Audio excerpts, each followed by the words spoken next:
they all played on amphetamines. And they would all play for days and days and days. But it fucked a lot of people's lives up. Oh, of course. Because they all got addicted to that stuff. Of course. Yeah, I mean, I've played a lot of matches that lasted more than 10 hours. And for me, it's really, really tough because I never do anything like that. And I drink water and maybe I'll drink Pepsi if I feel that I need some energy, some sugar. So, yeah, of course, it gives them big advantage in matches like that. There was a top player in New York in the 1990s. He had a bunch of different names. One of them was Waterdog. Other times they called him Buffalo Bill because he had this kind of crazy mustache. I think I've heard about him. Yeah, he was an elite player, but he was a heroin addict. So he would go to the bathroom, and everybody knew what was going on. He would go to the bathroom and lock the door. And he would be in there for like 10, 15 minutes. And then he would come out and he would sit on the stool. He'd sit on a billiard stool like this. I mean, sit there for like 20 minutes, just like this. Like, just gone in the world of heroin. And then he would get up from that and he had shark eyes. They were like, the pupils were like fully dilated like a gerbil. Like you weren't even talking to a human. He didn't even see you. And he would get on the table, and he couldn't fucking miss. And there was a table at Executive Billiards. It was tight tables, table one. And that's the table where everybody gambled if they played one pocket or straight pool. They were ridiculous pockets. They were like 4-inch, but it was a gaff pocket where whoever made the shims, they were all fucked up. They didn't line up that good. So there was like, they were rough on the corner. So if you get, like clip the edge a little, you're fucked. You're not making the ball. Yeah. And this guy couldn't miss.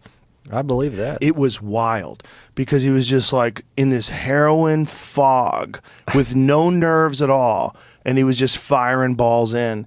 And he was playing this guy named George the Greek. And George the Greek was this character that was an old school hustler, grifter, gambler who he used to race horses. He would do those carriage races, and they banned him from carriage racing because while his horse was winning, he stood up in the carriage and was trying to slow the horse down. Because people had gambled against him, but he had a really good horse because he was the favorite to win because of this horse. So he gets on, he's standing up, pulling back on the horse, trying to slow him down. Wow. And his story was always that he hired William Kunstler. And William Kunstler is a famous attorney. Kunstler's going to get me out of this case. These cocksuckers, they don't know what the fuck they're dealing with. William Kunstler's going to get me back on that track. And so George wound up actually opening up his own pool hall in White Plains. But for a while, he was like hanging around Executive Billiards, and then he was a houseman for a while too. But he was playing this guy, Waterdog, and he was playing him for...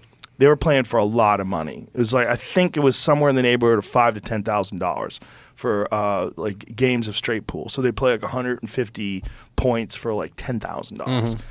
And he was so angry because Waterdog would come out of the bathroom like this and then just couldn't miss. And he's like, this cocksucker, he goes with that fucking John and he's shooting up that shit and he comes out here and he can't fucking miss. And so he was doing this to try to get Waterdog agitated, but he was just like this.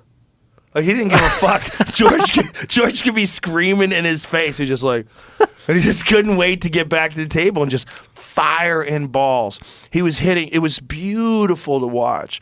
He had this just like, I've never done heroin, but I would imagine it must be wonderful because the flow that he had around the table, it was something to watch. It almost made you want to try heroin. But he couldn't play without heroin. And I didn't see him for years later. And then it was 1994. And I had moved to Los Angeles, and I was playing in the Hard Times tournament. Hard Times was the big pool hall in Bellflower, California, where all the pros would go. You would go there on a Sunday night or Sunday day to play, and you could play Francisco Bustamante. You could play Efren Reyes, Oscar Dominguez. You could play all the Max Eberle. All these top pros were there, and Waterdog was there. And I saw him, and I said, hey, man, what are you doing?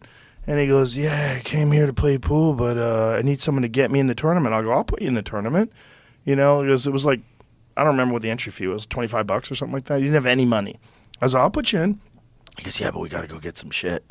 I go, what do you mean? And he goes, I got to get my shit. I go, well, where do you have to go get it? He's like, South Central. I'm like, okay, well, go get it. He goes, I need someone to drive me. I go, I'm not driving you there.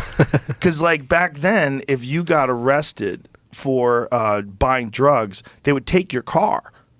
So I had a 1995 Toyota Supra. It was the shit. Yeah. It was a Supra Turbo. Did you ever see one of those? I can imagine. Oh, they're beautiful. It had a wing on the back of it. It was my pride and joy. It's like I'd never had a nice car in my whole life. And then all of a sudden I had this, like, I was on television. Like, and I had this new car. And he was like, we got to go get some shit. I'm like, I am not. That's the car. That's what it looked like. Mine was silver. It was beautiful. That's exactly what my car looked like. Oh, I love that car. I still love that car to this day. I might go buy one.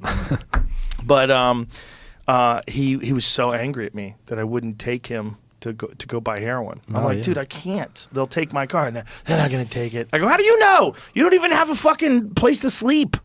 Like they'll take my fucking car. I'm not taking you to buy heroin. So I put him in the tournament with no heroin, and he couldn't make a ball. Well, of course. It was so sad. He was angry. Like he was just missing and just fucking. Bah. Yeah, I mean, like you said, there's a lot of players like this, especially playing all these action matches. Yeah. There's no rules. So. Do you ever notice like those players who are top players who play really well on drugs, then they try to enter into a tournament with no drugs? Yeah. And you see the difference. Of course. Yeah. You can see they just played completely different. But it makes you want to try drugs, doesn't it? Not really. No. No, you shouldn't. Well, you play so good without it. Why would you? Yeah.